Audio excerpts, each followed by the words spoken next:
Ele é impedido de ser empresário individual e ele é impedido de ser administrador de uma sociedade. Então, cuidado, ele pode ser sócio, acionista, cotista. O que ele não pode, o que ele é proibido é de ser empresário individual e administrador da sociedade.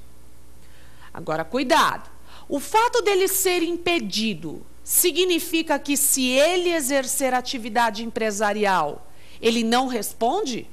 Claro que não. A ideia é que ele não deveria exercer essa atividade, mas se exercer, vai responder pelas obrigações. Isso está lá no artigo 973 do Código Civil. Então, entendeu, não é? Livre de impedimentos, livre de proibições e absolutamente capaz. Agora, veja só, a atividade será que só existe quando eu falo de registro? Não. O registro, para quem exerce uma atividade empresarial, é uma obrigação. É a forma de tornar essa atividade empresarial regular. Mas é claro que existe atividade mesmo sem o registro. Por exemplo, aqui perto do nosso curso, existe um tiozinho na rua que vende milho. Então, ele traz ali o seu carrinho, ele traz a sua panela, ele cozinha o milho. E ele não é uma coisa chique. Ele não entrega o sabugo de milho, não, para quem compra. Não, vem num potinho. A pessoa come com colherzinha, quer dizer, trouxe até o milho de uma forma chique aí para ser vendida em horários de intervalo de aula, para as pessoas que saem do trabalho. Veja, é muito provável que ele não seja registrado na junta. Mas, apesar disso, ele exerce uma atividade empresarial. É irregular. Irregular não é ilícito, é irregular. Ele não tem benefícios e obrigações que são originários do registro, mas é uma atividade empresarial. Portanto, o registro para atividade empresarial é um ato declaratório, não constitutivo. E isso é importante, por exemplo, quando a gente se pergunta, será que determinada pessoa pode sofrer falência? A resposta é, se ela exercer atividade empresarial, pode sofrer falência. Não importa se é registrada ou não. Então, esse tiozinho que vende milho e que provavelmente não é registrado, se ele se tornar insolvente, se ele ficar devendo, ele pode falir em virtude do exercício da atividade empresarial. Cuidado que falência nunca foi benefício. Falência, na verdade, é ao contrário disso, uma forma diferenciada de reunir todos os credores, reunir todos os bens e, claro, como esses bens não são suficientes, ordenar os credores para estabelecer como eles vão receber.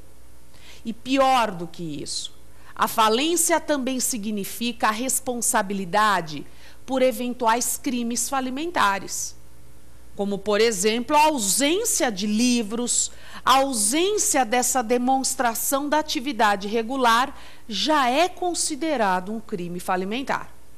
Portanto, para o tiozinho que vende milho, a insolvência e a falência significa que a casa caiu. Quer dizer, muito pior do que a falência de quem tem uma atividade regular. Agora, se nós estivéssemos falando da recuperação de empresas, que é aquele instituto que substituiu a antiga concordata. Recuperação de empresas, ao contrário, é benefício. E a recuperação de empresas, essa sim, é destinada só para quem tem atividade regular e ainda há mais de 2 anos. Tudo bem?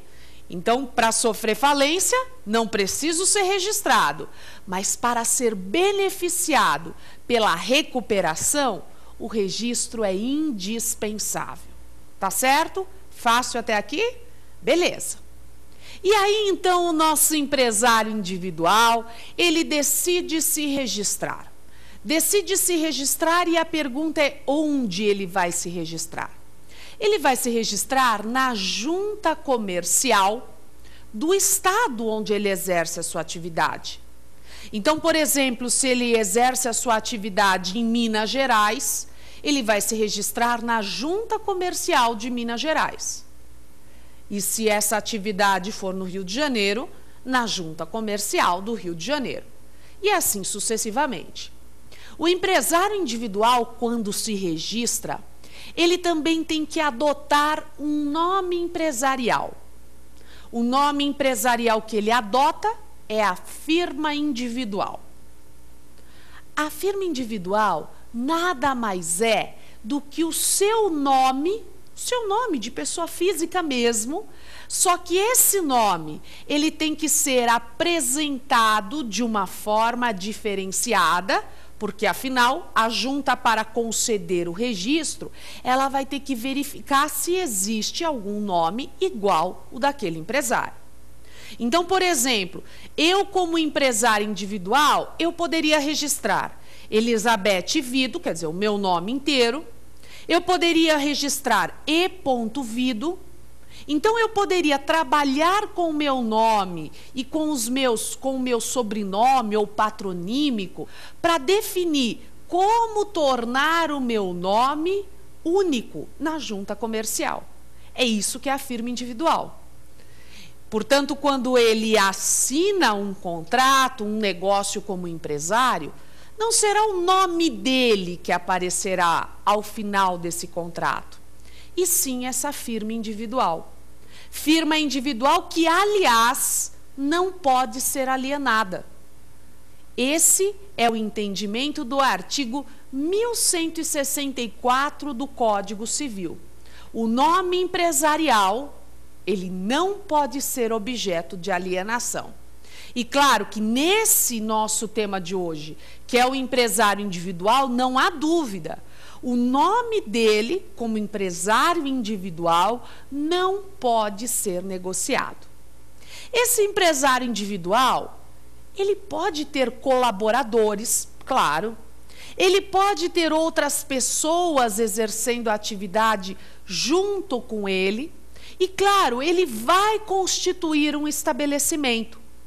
Cuidado, esse estabelecimento não tem a ver com imóvel, muito menos com registro. A gente viu que o registro é uma obrigação.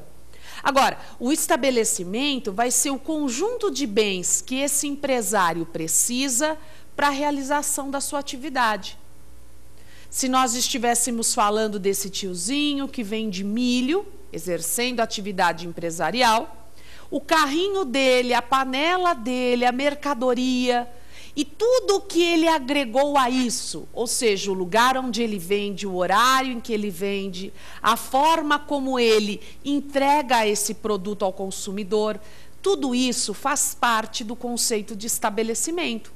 Portanto, para exercer a atividade empresarial, necessariamente ele vai ter uma quantidade de bens, não importa se tem muito ou pouco valor, e esses bens que ele organiza, essa é a palavra importante da legislação, é para esses bens que a gente dá o nome de estabelecimento. Agora, um cuidado.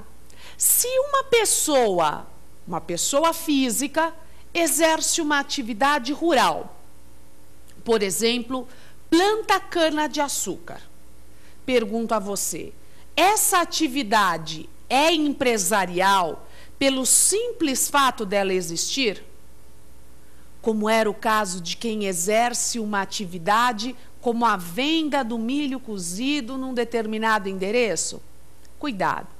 O legislador, ao tratar da atividade rural, entendeu que quem exerce essa atividade tem uma escolha, tem uma faculdade. Ele vai escolher se ele quer se registrar ou não.